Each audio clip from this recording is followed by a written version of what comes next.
Sometimes we have to ask ourselves, what's using my life? Heard a guy give a lecture one time that says, we are today what we were when. And he was talking about the fact that we, to a great extent, behave, think, react because of some previous experience that we've had. One of the things that we know about life is that it is always changing. Sometimes you're up, sometimes you're down. Sometimes things go real well, and sometimes they don't. Sometimes you're happy, and sometimes you're sad. Now that's that thing called life. And when we begin to understand and know that, accepting that reality that we will never ever have things just on an even keel all the time, that you're going to have some ups and you're going to have some downs, but during those down moments, that's where the growth takes place. That's where the work is. See, anybody can feel good when they have their health, their bills are paid, they have happy relationships, business is successful. Anybody could be positive then.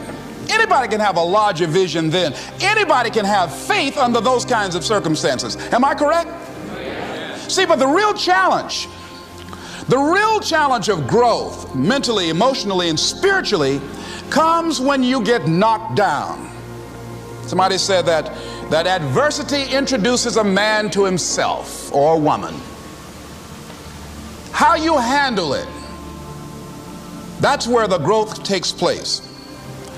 When I was facing some challenges, I had a guy say something to me, and I suggest this is one of the first things that you want to do when you're facing a challenge. You want to get unstuck. Evaluate where you are.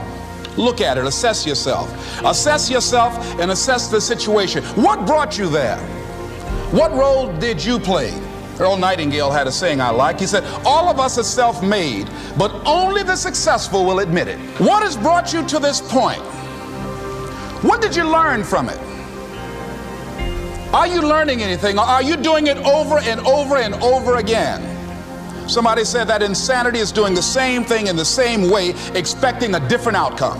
Are you going through it, or are you growing through it? Are you bigger and better because of it? Because it's not going to leave you until you grow through it. I was going through a major challenge in my life that was wearing me out, that was using me. You see, your mind is you know, when you go into a service station to get gas, you don't go in there and just start pumping. When you push the lever up, it clears the previous bill. By the same token, if you want to begin to move, you've got to clear your mind of all the unnecessary luggage and baggage that's weighing us down. I couldn't move, I couldn't think about what am I going to do to get out of this situation, because I was so concerned about what happened and what he did to me and how bad it was. I was so stuck in that I couldn't even focus on what I should have done. Feeling sorry for myself and angry, and none of that was taking me anywhere. So pretty soon I learned through effort, made a conscious, deliberate, determined effort. I had to let it go. I had to forgive it. Let it go and begin to focus on developing myself. And I say to you, you're going to have people to do things to you. Things are going to happen to you. And the most important thing to do is to harness your will and let it go and move so you can grow, so you can get on with your life. It doesn't matter about what happens to you. What matters is, what are you going to do about it? All of us have experienced some tragedy, and if we haven't, we will. And you can either let it destroy your life, or you can build upon it. You can permit it to let it hold you down, or you can decide, I'm not going to let that happen to me. I'm bigger than this.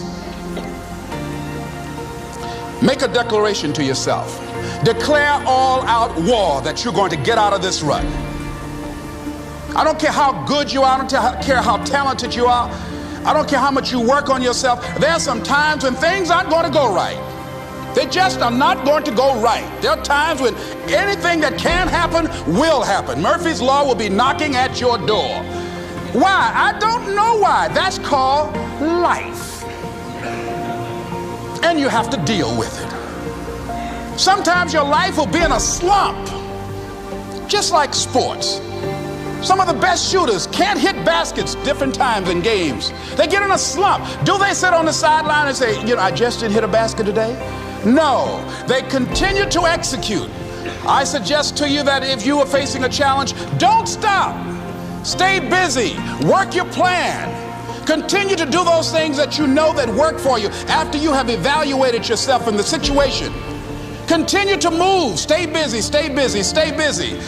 Find somebody that you can help so you can forget about you for a moment. See, sometimes the best thing to do is to be. Sometimes you have to just back up and go within yourself. A bow and arrow, you can't take a bow and just push it out in the arrow. You just can't push the arrow out. You have to pull it back and then release it. Sometimes you have to back up and go within and pray and meditate and recharge your batteries. Go away, clear your head, and then come back and look at it from a different vantage point. Don't operate while you're under the spell or the effect of what's going on. Next thing is that you've got to activate the thinker in you. Don't allow your emotions to control you. We are emotional, but you want to begin to discipline your emotion. If you don't discipline and contain your emotions, they will use you. Your mind goes on automatic, just like a guard. You know, I loved reading the book called As a Man Thinketh by James Allen. He uses the analogy of the mind being like a garden. You know, weeds don't have to have any encouragement to grow. You don't have to water them. They don't have to get sunshine. They don't have to have fertile ground. They will grow through the cracks of a sidewalk. Am I right? But if you want to grow orchids or roses or any kind of exotic flowers, there are special processes and procedures you must go through. Well, by the same token, you don't have to force yourself or motivate yourself to think negatively, to be depressed, to hate somebody, to want revenge, to want to get back at somebody, to beat yourself up over the head, to feel loaded with guilt. You don't have to make any effort to do that. Your mind is on automatic. It will do that by itself.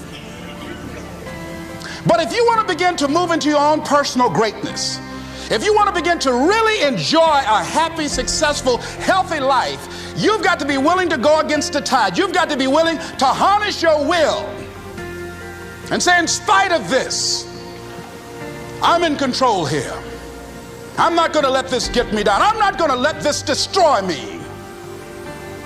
I'm coming back, and I'll be stronger and better because of it. You have got to make a declaration that this is what you stand for.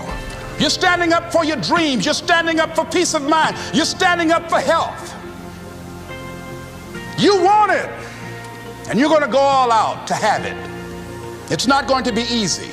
When you want to change, it's not easy. If it were in fact easy, everybody would do it. But if you're serious, you'll go all out. So yes, I'm going to turn this situation around. I'm not going to sit back and moan and cry over what happened and what went wrong and who did what. I'm going to do something about this situation. The next thing that is important is that expect things to get better for you, because they are. See, life is cyclic. You're not, whatever experience you're having right now, it has not come to stay. It has come to pass. Not to stay, just to pass. It's just going through. The biggest challenge is to know what's happening. This is a part of this thing we call life. This too shall pass. And maintaining perspective, putting it in perspective. The other thing is take full responsibility for your life.